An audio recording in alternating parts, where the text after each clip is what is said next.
अस्सलामुअलैकुम, welcome back to my channel. तो दोस्तों, आज मैं आपके साथ एक खुशबूदार मसाले के साथ देगी आलू गोश्त की एक ऐसी रेसिपी शेयर करूंगी कि आपकी भी रोटी कम पड़ जाएगी। मेरे घर में हफ्ते में एक बार ये ज़रूर बनता है। आज हमने इसे प्रेशर कुकर में बनाया है। तो आलू गोश्त की ये रेसिपी इतनी फ्लेवरफुल बनती है, सर्दी हो या गर्मी, इसकी ग्रेवी इतनी मज़े की लगती है। आप एक दफ़ा ज़रूर इसे ट्राई कीजिएगा। वीडियो को मुकम्मल वॉच कीजिएगा। वीडियो अच्छी लगे तो एक लाइक ज़रूर कर दें। जो चैनल पर नए हैं वो चैनल को सब्सक्राइब भी कर दें और बेल का बटन भी दबा दें। चलिए मज़ेदार सी रेसिपी को बनाने के लिए खुशबूदार मसाला तैयार कर लेते हैं। जिसके लिए यहाँ पर हमने 1 टेबल स्पून साबुत वाली खुशक धनिया ली है और हाफ़ टेबल स्पून हमने ज़ीरा लिया है और हाफ़ इंच के करीब हमने छोटा सा टुकड़ा जावित्री का लिया है। और इसी के साथ हम 6 से 7 लौंग भी ले लेते हैं। साथ में ले लेते हैं 3 से 4 साबुत वाली सुरख मिर्चें। अगर आपके पास नहीं है तो आप धरा मिर्च भी यूज़ कर सकते हैं। और जायफल का हम तीसरा हिस्सा लेंगे। 2 टुकड़े दालचीनी के हम ऐड कर लेते हैं और इस मसाले को दरदरा सा हमने पीस लेना है।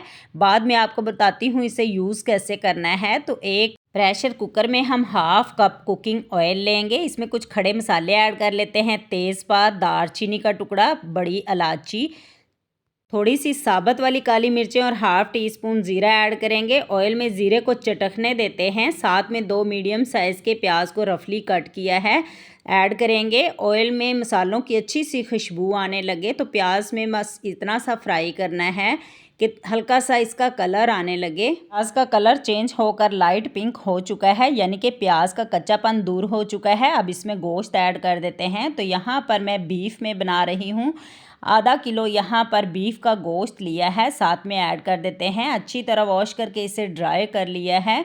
अब इसे फ्राई करेंगे तकरीबन 6 से 7 मिनट के लिए, यहाँ तक कि गोश्त का जो कलर है वो चेंज हो जाए और हल्का सा इस पर गोल्डन कलर आने लगे। यहाँ तक हमने इसको फ्राई करना है ताकि गोश्त की जो अपनी एक स्मेल होती है वो भी ख़त्म हो जाए। तो 1 टेबल स्पून इसमें नमक ऐड कर देते हैं ताकि गोश्त का फ्लेवर जो है वो नमकीन हो जाए। तो अच्छी तरह इसे हमने भूनकर सुरख कर लेना है। कुछ लोग क्या करते हैं कि इसे ऐसे ही उबाल लेते हैं सारी चीज़ें ऐड करके, और गोश्त की अपनी जो स्मेल होती है उससे इसकी ग्रेवी अच्छी नहीं बनती। इस तरह आप भून कर इसे बनाएंगे तो ग्रेवी बहुत ही मज़े की बनेगी। गोश्त हमारा यहाँ पर भून चुका है मसालों के साथ। साथ में हमने 2 बड़े टमाटरों को रफली कट किया है और 4 अदद लहसुन के जवे भी ऐड कर देते हैं। इन चीज़ों को भूनने की ज़रूरत नहीं है। लहसुन जो है गोश्त की स्मेल को मज़ीद ख़त्म कर देगा। जब हम इसे कवर करके पकाएंगे 10 से 15 मिनट के लिए, सारी चीज़ों को अच्छे से मिला लेते हैं और पानी ऐड करेंगे। तकरीबन 3 गिलास के करीब हमने इसमें पानी ऐड करना है। गोश्त के बराबर का हमने इसमें पानी ऐड करना है ताकि गोश्त अच्छी तरह गल जाए। तो साथ में हम हाफ़ टी स्पून इसमें हल्दी का ऐड कर देते हैं। हल्दी इसमें ज़रूर ऐड करना। जब इसे कवर करके पकाएंगे और ढक्कन हटाएंगे, इसमें एक अनोखी सी महक आएगी। आपको गोश्त की वो वाली स्मेल जो होती है वो बिल्कुल भी नहीं आएगी। इसे कवर कर देते हैं और ऊपर से विसल लगाकर हम इसे पहले हाई फ्लेम पर पकाएंगे और बाद में 3 से 4 मिनट के बाद इसकी फ्लेम को हमने लो कर देना है और 10 से 15 मिनट के लिए इसे पकाएंगे ताकि गोश्त अच्छी तरह गल जाए। ऐसा ना हो कि फ्लेम हाई हो और पानी खुश्क हो जाए और गोश्त हमारा नीचे लगने लगे। इससे पहले हम विसल हटाकर गैस को खारिज होने देते हैं और कवर हटाकर चेक कर लेते हैं। तो जी दोस्तों, 10 से 15 मिनट के बाद गोश्त भी हमारा पक चुका है और पानी भी अभी बाकी है जिसमें इसकी भुनाई हो जाएगी। मज़ीद पानी हमने इसमें बिल्कुल भी ऐड नहीं करना।